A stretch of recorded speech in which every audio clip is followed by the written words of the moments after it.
Bismillahirrahmanirrahim. Wa'lam anna hadzal hadisa al-akhira huwa maqsudul fasli wa huwa ta'zimur rabbi subhanahu wa ta'ala fi ruku'i bi ayyi lafzin kana. Walam, ketahuilah olehmu, anna hadzal hadisa, sesungguhnya hadis ini al-akhirah, hadis yang terakhir, wa maqsudul fasli, yaitu tujuan pasal yang kita bahas ini. Hadis yang terakhir apa? Fa ammar ruku fa azimur rabba. Adapun di dalam ruku, intinya di situ ada pengagungan kepada Allah Subhanahu wa taala. Dalam ruku di situ ada pengagungan kepada Allah Subhanahu wa taala. Karena dalam sholat ada inna li sholati suratan zohiratan wa batinah. Dalam sholat ada yang zohir, ada bentuk yang zohir dan ada bentuk yang batin. Bentuk yang zohir apa? Kita bagusin gerakan-gerakan kita, ruku kita, sujud kita, mana yang ngangkat tangan di mana, bacaan kita, itu namanya apa?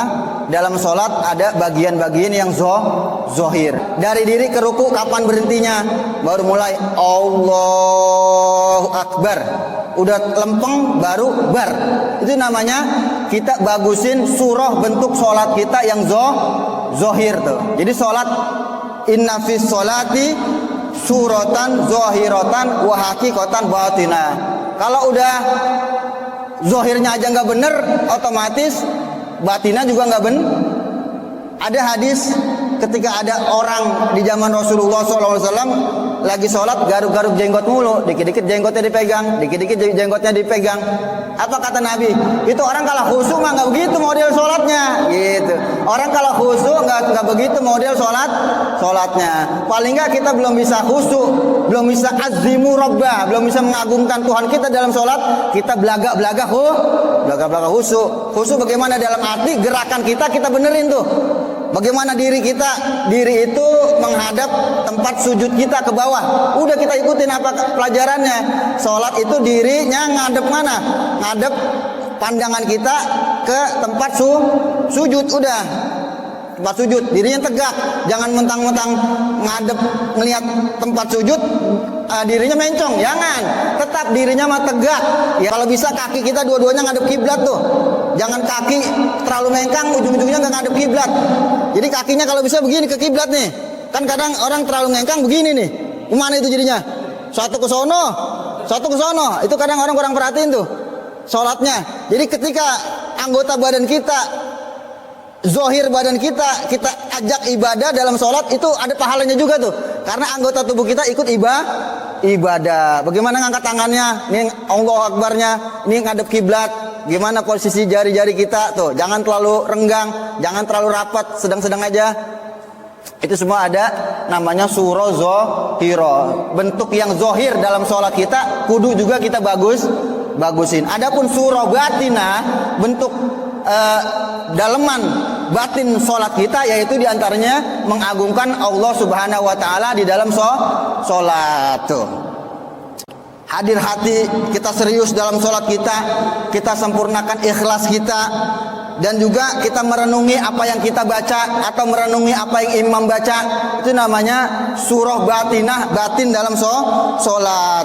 Dan juga kita memahami makna-makna bacaan dalam sholat. Itu pelajaran kita nih. Kita memahami makna-makna bacaan dalam sholat, itu namanya surah batin.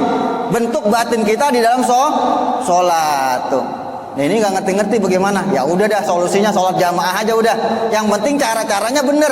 Kalau ibadah kita cara-caranya bener, mana rukun fi'li, rukun qauli, rukun qalbi, dia tahu rukun-rukunnya, wudunya dia bener, insya Allah sholatnya diterima. Kalau apa? Kalau berjamaah tuh. Tapi berjamaah berterima dengan catatan juga sholatnya bener gitu. Adapun khusyuk emang agak sulit.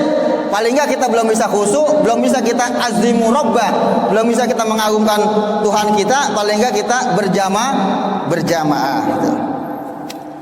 Jadi inti dalam ruku itu di situ mengagungkan Allah Subhanahu wa taala. Fa amar ruku'u fa azimu fihi rabbah. Itu inti dari ruku. wa huwa ta'zimur rabbi subhanahu wa ta'ala, yaitu mengagungkan Allah subhanahu wa ta'ala fi ruku'i, di dalam ruku', bi ayyi lafzin kana, dengan lapas model apa aja.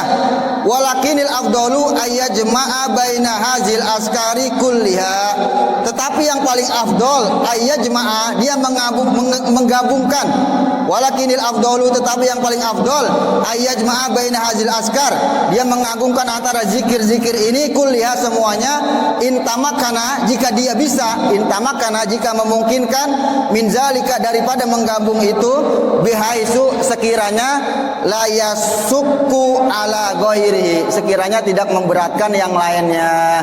Dia boleh baca semua tuh riwayat tentang bacaan-bacaan ruku, dia baca semuanya, itu nggak apa-apa kalau nggak memberatkan orang lain. Dia bukan jadi imam. Jadi imam jangan panjang-panjang bacanya, yang ada jamaah pegel niat imam begitu. Ya, sekira-kiranya dia tidak memberatkan yang lainnya. Itu sholat yang cakep jadinya. Ketika sholat yang cakep kan udah nanti sholat ngomong kepada kita, hafizakallah kama hafiztani, semoga Allah pelihara engkau, kama hafiztani, sebagaimana engkau pelihara aku. Itu yang doain siapa tuh? Sholat doain kita. Ketika kita sholat bagus dalam bentuk zohir dan batin kita, maka sholat mendoakan kita. Kira-kira didoain sama sholat bagaimana tuh? Lancar nggak rezeki kita tuh? Semoga Allah pelihara ad-dunya wal akhirah, dunyawiyah wal ukhrawiyah, kan gitu doanya. Sholat itu mencakup duniawiyah wal ukhrawi, ya, dunia dan akhirat. Hafizakallah kama hafiztani, semoga Allah pelihara engkau, kama hafiztani, sebagaimana engkau pelihara aku. Itu sholat ngomong gitu tuh. Ketika orang sholatnya rapih, cakep, maka dia didoain oleh sholat. Nah, tadi kata sholat bagaimana? Hafizakallah, semoga Allah pelihara engkau. Dalam ayat Al-Quran, hafizu ala sholawati, peliharalah sholat-sholat kalian. Bagaimana cara memelihara sholat? Ulama ngajarin cara memelihara sholat, isbagul wudu, wudunya cakepin. Tuh, pertama, wudunya cakepin. Wudu jangan sembarangan, wudu cakepin. Ada cara-cara wudu. Wudu itu mesti dalak, digesak. Perhatikan bagian-bagian kayak lekukan mata ini nih. Ini kalau ada belek kita wajib begini nih. Jadi harus dipelajarin semuanya tuh. Mana yang dikatakan isbagul wudu, membenarkan, menyempurnakan Jadi kata Allah kan hafizu ala sholat, peliharalah sholat kalian. Bagaimana cara memelihara sholat? Catat nih. Pertama, cara memelihara sholat adalah menyempurnakan wudu. Wudunya harus sempurna, yang rapi. Yang kedua, dia mubadarati bis sholat fi awali mawaqitiha. Dia sholat pada awal waktunya. Tuh, jadi giroh dalam sholat, awal waktu dengar azan dia udah giroh mengerjakan itu yang masuk, kita termasuk hafizu ala sholawat, peliharalah sholat kalian. Karena apa? Awalul waktu ridwanullah, awal waktu di situ keridhaan Allah. Ketika kita sholat di awal waktu, itu adalah tempat keridhaan Allah.